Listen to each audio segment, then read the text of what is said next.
Okay, welcome back to another video. In this video, we're going to be doing a review on the House of Marley Roots Solar. I've just done a review on the House of Marley Roots, it's got the same name, but just not solar, despite the fact it's like half the size. So it's weird that they've got the same name, because the name suggests that the only difference here is that this is solar, when clearly it's not. They're like entirely different. This has lights, this doesn't. Like, it's an entirely different speaker, so that is kind of weird. I mean, yeah, we'll go through the specs and stuff. I was going to do a comparison, but yeah, we'll see how that goes. Obviously, you guys can let me know what you think. But yeah, this retails for £80. Yeah, relatively steep for its size, but nothing too crazy. We've got quite a nice spec list here, so I think it's okay. We've got IP67 fully waterproof, which is nice. 14 hours of playtime, which is also pretty decent. 15-minute charge will get you 2-hour playtime, so it's got that kind of quick charge feature.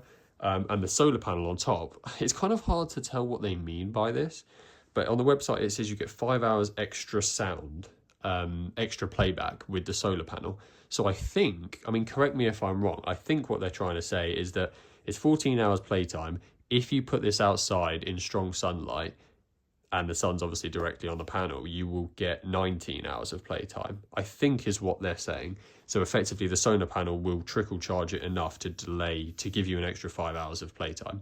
I think that's what they're trying to say, but I've watched the video on their website, I've read it multiple times, and I'm still struggling to be 100% sure on that. But I think that's what they're trying to say, in which case that extra 5 hours is nice. Obviously, if you're in the sun, if you're in the UK, that's going to be difficult because the sun doesn't exist here. But if you're in somewhere else that's nicer, then that's quite nice. But yeah, I like the lights around the outside of this speaker.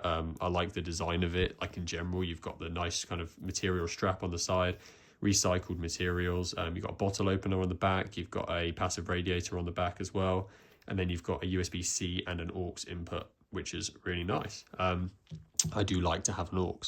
Yeah, obviously you've got that wood on the front, so it is made with fully sustainable materials. So bamboo on the front there, nice kind of recycled plastic and fabric on the sides, but all sustainable, which is obviously going to up the price a little bit, but it does actually look nice, so I'm not complaining too much about that.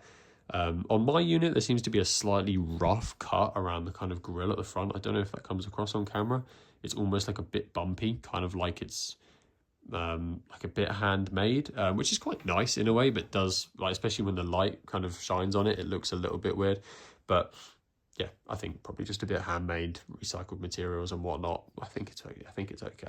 But yeah, it does support stereo and party pairing, and yeah, it does have that bottle opener on the back as well, which is interesting. Yeah, not a bad spec list. 80 quid, that's about 50 quid cheaper than the new JBL Flip speaker, so yeah, the price isn't too awful. But yeah, let's play royalty at 80% volume and see what we think of the sound, seeing as obviously being a speaker, that is the most important thing.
sound test over.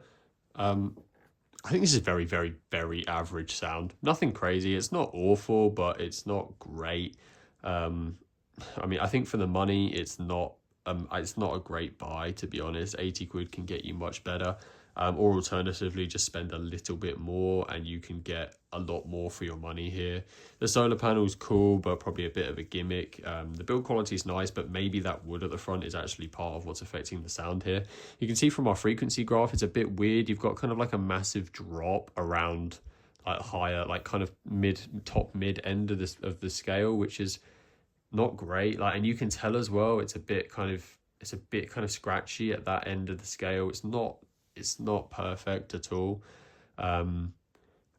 Yeah, it's odd. I mean, I haven't really reviewed many House of Marley speakers before, so wasn't quite sure what to expect. But it's not. I don't think it's worth the 80 quid. I don't like the sound from it. I think it's very, very average. It's a shame because it looks quite good. The build quality is quite nice.